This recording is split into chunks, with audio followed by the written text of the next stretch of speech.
Differentiating between COPD and CHF exacerbation can be challenging even for seasoned providers. COPD is a flow to problem. Gas is not getting to the alveoli. CHF is a flow through problem.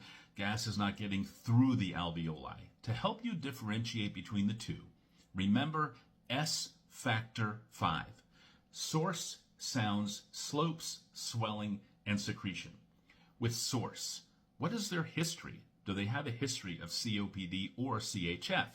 If it's one or the other, you can probably follow that to its logical conclusion. If it's both, keep moving on to sounds.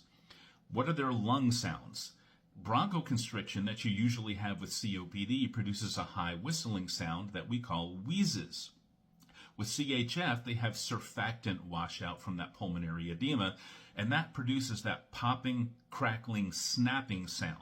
That is the sound of the alveoli snapping shut, and it's the same sound a balloon makes when you let air out of it too fast. In extreme cases, you can literally also hear the fluid building up in their lungs just from standing next to them, and it's unmistakable. Moving on from sounds, we go to slopes. Look at their waveform. Do they have that sloped shark fin appearance? That is associated with bronchoconstriction from COPD. And its absence can move you away from that. It doesn't necessarily put you in the CHF camp, but if you have these short, rapid arches, that can put you in the CHF camp. Moving on from slopes to swelling. Do they have other indications that they're having trouble moving blood forward like they have in heart failure?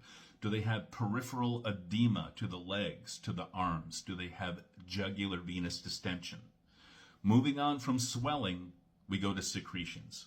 With COPD, we generally don't see a lot of secretions unless they have chronic bronchitis, and then it will be kind of a white to yellow phlegm color.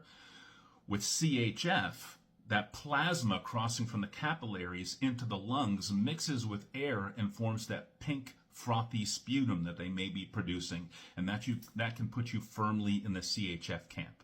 So I hope that helps. Remember S factor 5 for differentiating between COPD and CHF exacerbation.